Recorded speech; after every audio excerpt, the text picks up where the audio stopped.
On August 22, 2025, a 23-year-old Ukrainian immigrant, Iryna Zarutska, was murdered in a light rail train in Charlotte. The attack was unprovoked. She was seated in the train car when her alleged assailant, DeCarlos Brown Jr., stabbed her. Brown was arrested at a station platform shortly after the attack and faces state and federal murder charges. He has a history of arrests, 14 of them in Mecklenburg over the last 18 years, including a couple of felonies for which he served 5 years in prison between 2015 and 2020. Since his release, he has been arrested several more times, including once for allegedly assaulting his sister and in January for misuse of 9/11 when he called to report that some man-made material had been implanted in his body. He's also been diagnosed as a schizophrenic, and his family tried to have him involuntarily committed for treatment, but did not succeed.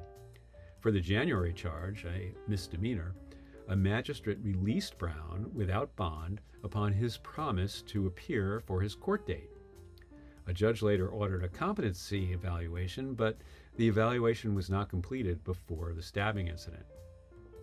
Brown's January release, along with his prior history and the fact that he was living on the street at the time, became central in the public debate about pretrial release, mental health intervention, and when dangerous individuals should or should not be allowed out before trial.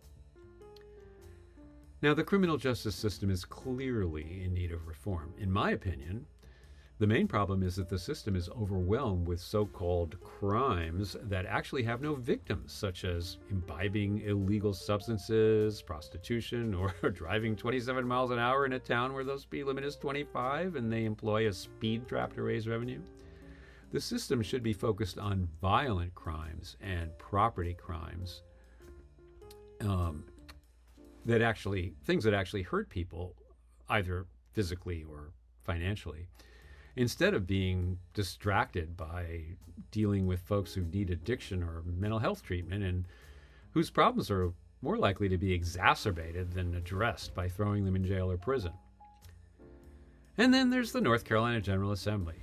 Not so great at addressing our needs strategically, but reliably loath to, quote, waste the opportunity offered by a good crisis, unquote, as Niccolo Machiavelli long ago advised. The North Carolina General Assembly had done pretty much nothing since overriding 8 vetoes by Governor Josh Stein back in July. But, spurred by this horrid crime in Charlotte, they hurriedly trotted out HB 307, a modest criminal justice reform bill which had been languishing in committee.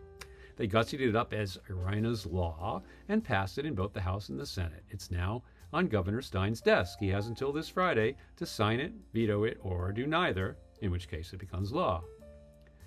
The original provisions of HB 307 were Band-Aid level fixes to the problem of potentially dangerous individuals being set free between the time they're arrested and their trials. The bill does nothing to address the glut of non-crimes the system's forced to deal with, and nothing to provide more resources for mental health treatment. It reduces the latitude that judges have to utilize cashless bail, which likely would increase the number of folks in jail, and defines circumstances in which mental health evaluations are required, which likely would increase the demand for those services while doing nothing to boost the supply of them. One of the added provisions does provide funding for more Mecklenburg County prosecutors, but not for more judges, which is likely to increase the number of trials, but not the capacity to handle them. In short, prescriptions aimed at treating the symptoms, but nothing that will actually address the underlying disease. A few more bad actors kept off the street at the cost of added strain on the system and jailing a bunch of folks who should not be incarcerated. And honestly, I wouldn't spend time and energy making a fuss over this if it were just another routine, hastily concocted, performative politics maneuver designed to fool us into thinking our leaders are productively addressing a serious problem. But there's another provision that's been added to Iryna's law, the one that renders this bill poisonous, resuming the use of the death penalty in North Carolina. It's simple. Murder is wrong, and the death penalty is state-mandated murder. Let's look at a couple of scenarios that illustrate my point. Scenario 1. I come home from running an errand, open the door, stroll into the kitchen, and there you are, straddling my wife, lying on the floor, and plunging a knife into her body. Being a real libertarian, I whip out my 9mm Luger and bang, bang, bang! 3 well-spaced bullets to the chest. You flop over, dead as a doornail.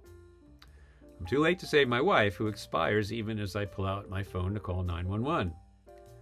Clearly, I am legally and morally justified in shooting you, an armed assailant, in the act of attacking a member of my family in my own home. That is not murder. Scenario 2. I come home from running an errand, open the door, stroll into the kitchen, and there you are, straddling my wife, lying on the floor, your face in your hands.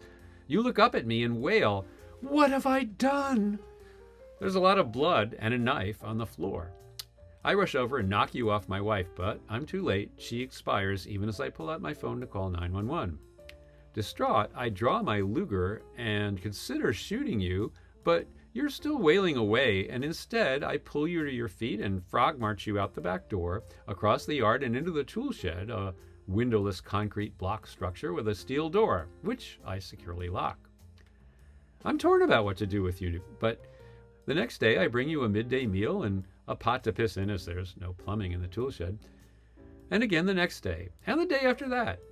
The shed has power, and after a couple of weeks I install a small TV and an antenna capable of picking up broadcast signals. The weather turns colder, and I install an electric heater.